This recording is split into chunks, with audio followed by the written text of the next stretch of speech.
Hello दोस्तों, मैं ललित पटेल आपका अपना इंडी चैनल में हार्दिक स्वागत एवं तो ज्योति मौर्य मनीष दुबे के चर्चे आपने खूब सुने होंगे, जिसके चर्चे वायरल उस समय हुए जब ज्योति मौर्य के पति आलोक मौर्य ने स्वयं मीडिया के सामने आकर ज्योति मौर्य और मनीष दुबे पर गंभीर आरोप लगाए थे। वह आरोप ऐसे थे जिसके चलते ज्योति मौर्य और मनीष दुबे बैकफुट पर आए, क्योंकि मनीष दुबे का जो इतिहास था पहले ही काफ़ी विवादों से भरा हुआ था। लेकिन जब ज्योति मौर्य के पति आलोक मौर्य ने मनीष दुबे पर गंभीर आरोप लगाए, उसके बाद अन्य महिलाएं भी मीडिया के सामने आई और जिन्होंने पहले मनीष दुबे के खिलाफ शिकायत की थी, वह भी उस प्रकरण में अपने बयान मीडिया के सामने देते हुए नजर आई, जिससे मनीष दुबे की मुश्किलें बढ़ी। क्योंकि मनीष दुबे की पत्नी तानू परासर, वह भी मनीष दुबे से काफी पीड़ित थी, परेशान थी। उनके द्वारा भी मनीष दुबे पर तमाम गंभीर आरोप लगाए गए थे, जिसके चलते मनीष दुबे के खिलाफ कार्रवाई हुई और मनीष दुबे सस्पेंड किए गए। दोस्तों, उसके बाद ये लगने लगा कि ज्योति मौर्य का अब पूरा प्रकरण ठंडे बस्ते में चला गया। ज्योति मौर्य को बचा लिया गया। ज्योति मौर्य अपने आप को बचाने में कामयाब हो गई, क्योंकि ज्योति मौर्य के खिलाफ उनके पति आलोक मौर्य ने शिकायत वापस ले ली थी। जब ज्योति मौर्य के खिलाफ बड़ा एक्शन हो सकता था, उनके खिलाफ FIR भी हो सकती थी, क्योंकि ज्योति मौर्य पर गंभीर आरोप थे। उन पर आरोप था अपने पति की हत्या की साजिश रचने का आरोप, दूसरा आरोप था अवैध धन वसूली का आरोप, अवैध संपत्ति अर्जित करने का आरोप और पद के दुरुपयोग करने का आरोप। यानी कि तमाम आरोप ज्योति मौर्य पर लगे थे, वही आरोप मनीष दुबे पर भी थे।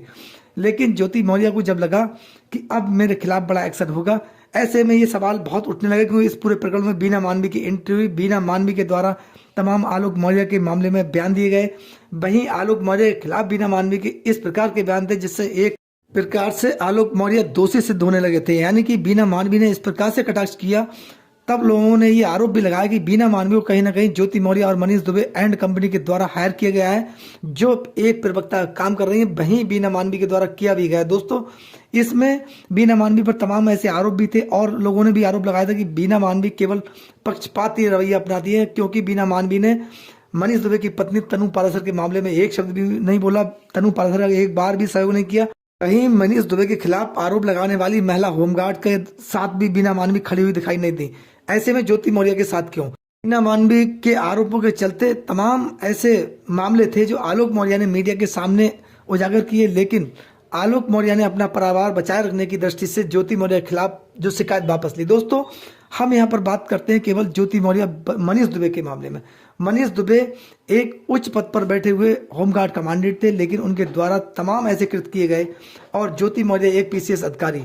लेकिन ज्योति मौर्य पे अवैध प्रेम प्रसंग का आरोप लगा, क्योंकि जबकि वो विवाहित जीवन व्यतीत कर रही थी, उनके 2 बच्चे थे, उसके चलते भी उनके द्वारा अवैध प्रेम प्रसंग किया गया। आखिर ये क्यों? PCS अधिकारी ज्योति मौर्य एक संवैधानिक पद पर बैठे हुए अधिकारी थी, जिन पर समाज की सेवा करने की पूरी जिम्मेदारी थी। उन्होंने अपने पद का दायित्व ठीक प्रकार से नहीं निभाया, क्योंकि उनके द्वारा अपने निजी हित और निजी स्वार्थ सिद्ध किए गए। वहीं मनीष दुबे के द्वारा भी इसी प्रकार कृत किए गए। दोस्तों, वहीं एक नाम सामने आया है आशीष गुप्ता का। आशीष गुप्ता जो अपने वैवाहिक जीवन में रहते हुए, जिनका परिवार है, बच्चे हैं, लेकिन उन्होंने एक मुस्लिम महिला से शादी की और अपने आप को मोहम्मद यूसुफ बना लिया।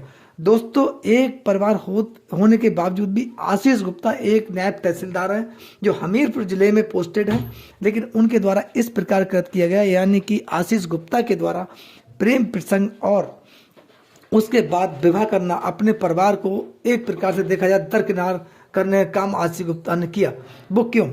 वह एक संवैधानिक पद पर बैठे हुए अधिकारी हैं, उनके द्वारा इस प्रकार कृत किए जाना समाज में नेगेटिव संदेश जरूर जाएगा, क्योंकि देश के तमाम युवा उच्च पदों पर बैठे हुए अधिकारियों के जीवन शैली का अनुसरण करते हैं।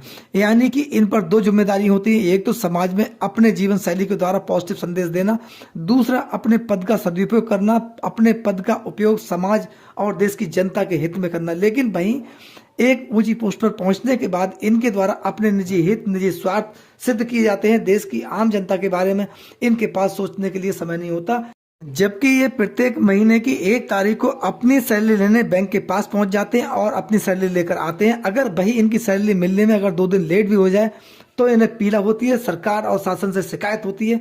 दोस्तों, इन्हें ये जानना चाहिए, इन्हें की जानकारी होना चाहिए, इन्हें ये सोचना चाहिए, विचार करना चाहिए।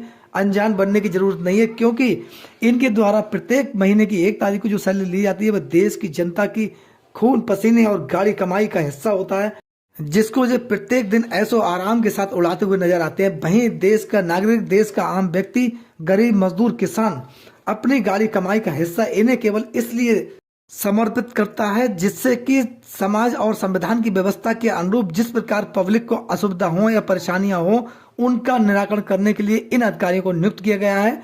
इन्हें उस पब्लिक की सेवा करना इनके लिए धर्म, राष्ट्र धर्म और इनका स्वयं धर्म है, क्योंकि वह पद के अनुरूप है। लेकिन उसके हिसाब से इन्हें अपने पद का निर्वहन नहीं किया जाता। इनके द्वारा अपने पद का निर्वहन नहीं करना, यह इनकी निजी हित और निजी स्वार्थ को सिद्ध करता है। दोस्तों, जिस प्रकार से पीसीएस अधिकारी ज्योति मौर्य, पूर्व होमगार्ड कमांडेंट मनीष दुबे और अब आशीष गुप्ता और एक नायब तहसीलदार पर और आरोप लगे थे एक महिला के साथ, वह अपने समकक्ष महिला के साथ उन्होंने रेप करने का प्रयास किया, यानी कि उन्हें उत्पीड़न करने का प्रयास किया, ऐसे तमाम आरोप लगते रहे। आखिर ये इतना बड़ा प्रश्न बना हुआ है कि आखिर इस प्रकार के कृत्य जब अधिकारी के द्वारा किए जाएंगे और अधिकारी ही इस प्रकार की घटनाओं में संलिप्त होंगे, तब इसके चलते समाज में किस प्रकार का संदेश जाएगा, हमारी व्यवस्था को किस प्रकार से ये लोग ठेंगा दिखाने का काम कर रहे हैं, ये बड़ा प्रश्न है।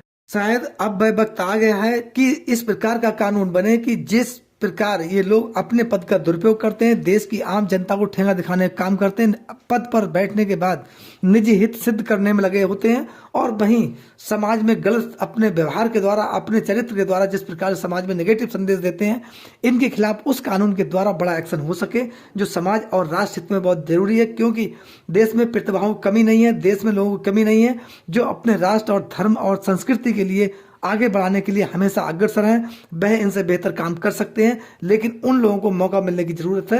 वह समाज और राष्ट्र हित के लिए बहुत आवश्यक। जिस प्रकार से पीसीएस अधिकारी ज्योति मौर्य के पति आलोक मौर्य मीडिया के सामने रो रो कर ज्योति मौर्य के खिलाफ तमाम एविडेंस दिखा रहे थे, और ज्योति मौर्य के द्वारा जिस प्रकार का मनीष दुबे के साथ अवैध प्रेम प्रसंग का आरोप उन्होंने लगाया था कि ज्योति मौर्य और मनीष दुबे दोनों अवैध प्रेम प्रसंग के चलते, अवैध संबंधों के चलते मेरी हत्या की साजिश कर रहे हैं और मेरी हत्या किसी भी समय हो सकती है, ये गंभीर आरोप था। और आलोक मौर्य जब अपने आप को पीड़ित और परेशान महसूस करने लगे, उसके बाद ही उन्होंने मीडिया के सामने आने का उचित निर्णय लिया और मीडिया के सामने अपनी पूरी पीड़ा बताई। वहीं आशीष गुप्ता की पत्नी, यानी कि आशीष गुप्ता जो मोहम्मद यूसुफ बन गए हैं, उन्होंने इस्लाम धर्म ग्रहण कर लिया है, अपने परिवार को ठेंगा दिखाने का काम किया है, उनकी पत्नी भी मीडिया के सामने आई और उन्होंने उनके खिलाफ एफआईआर भी कराई। दोस्तों, क्या अधिकारियों के द्वारा इस प्रकार का कृत्य किया जाना एक प्रकार का ट्रेंड है, प्रेम प्रसंग है, यह बहुत बड़ी देश और हमारी संस्कृति के खिलाफ बहुत बड़ी साजिश है। इस पर एक्शन होने की बहुत जरूरत है। आपकी इस पूरे प्रकरण में क्या राय है? अपनी राय हमें कमेंट बॉक्स में जरूर दें।